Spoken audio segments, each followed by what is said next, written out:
Greenland पर Trump के U turn की 5 बड़ी वजह आज आप इस वीडियो में जानने वाले हैं। दावोस में 19 जनवरी से शुरू हुआ वर्ल्ड इकोनॉमिक फोरम 23 जनवरी तक चलेगा, लेकिन इस विश्व आर्थिक मंच से कुछ ऐसी खबरें सामने आ रही हैं जिसकी किसी ने कल्पना भी नहीं की थी।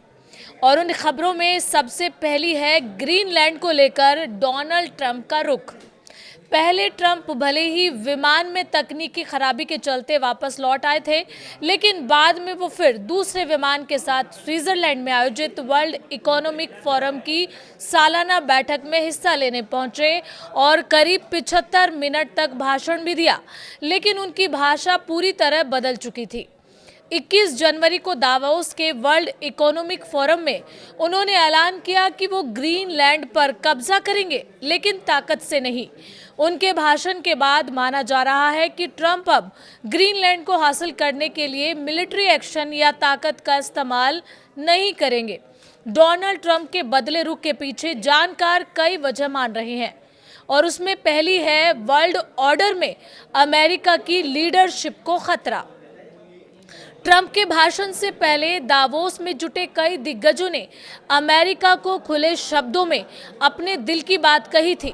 उसमें फ्रांस के राष्ट्रपति इमैनुअल मैक्रों के अलावा कनाडा के पीएम मार्क कार्नी ने भी अपनी बात रखी थी।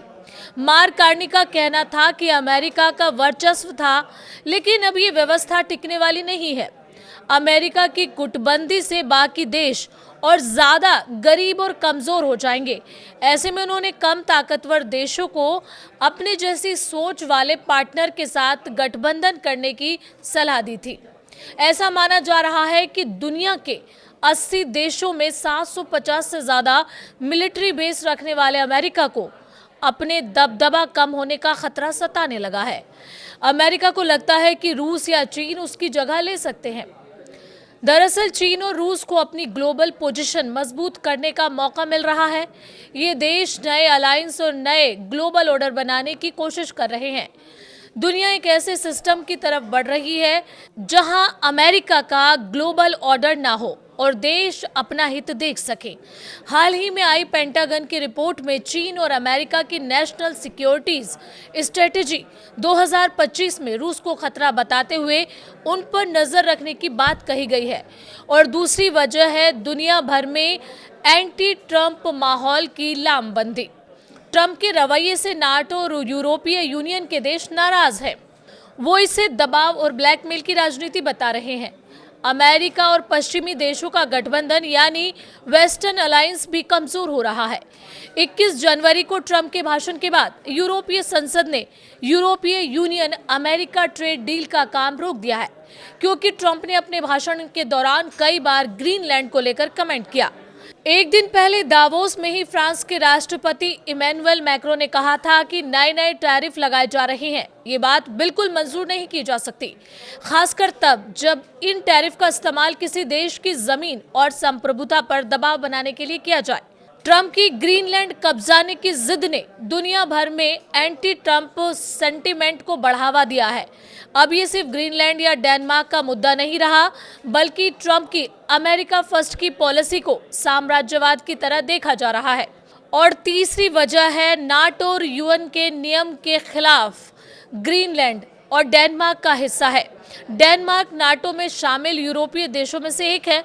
नाटो के आर्टिकल 5 के मुताबिक किसी एक देश पर हमला पूरे नाटो देशों पर हमला माना जाएगा। नाटो देशों ने ग्रीनलैंड में फोर्स भेजी है। डेनमार्क ने करीब 150 सैनिक तैनात किए हैं। वहीं Norway, Finland, Sweden, Germany, France, Netherland और ब्रिटेन जैसे नाटो देशों ने भी सैनिक भेजे हैं। यूएन चार्टर में भी कहा गया है कि जंग की स्थिति के बिना किसी संप्रभु देश पर एक तरफा हमला करके कब्जा करना अवैध है। वेनेजुला पर ट्रंप की अपनी कार्रवाई के पीछे ड्रग्स की तस्करी और अमेरिका में घुसपैठ का आरोप लगाया गया। ग्रीनलैंड में वैसी स्थिति नहीं है।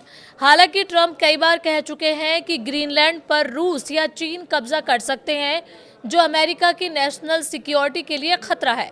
इसके अलावा ग्रीनलैंड की रक्षा को लेकर अमेरिका और डेनमार्क के बीच 1951 में एक समझौता हुआ है। इसके मुताबिक डेनमार्क साम्राज्य और ग्रीनलैंड की संप्रभुता को अमेरिका मान्यता देता है। और चौथी वजह है नाटो में अंदरूनी बंटवारे का खतरा। नाटो 32 देशों का सैन्य संगठन है, जबकि ईयू में 27 देश हैं। इनमें से 4 देश ऑस्ट्रिया, साइप्रस, आयरलैंड, माल्टा को छोड़ दें तो बाकी 23 देश नाटो का हिस्सा है। नाटो में नॉर्वे, ब्रिटेन और अमेरिका जैसे 9 यूनियन देश भी शामिल है। टेक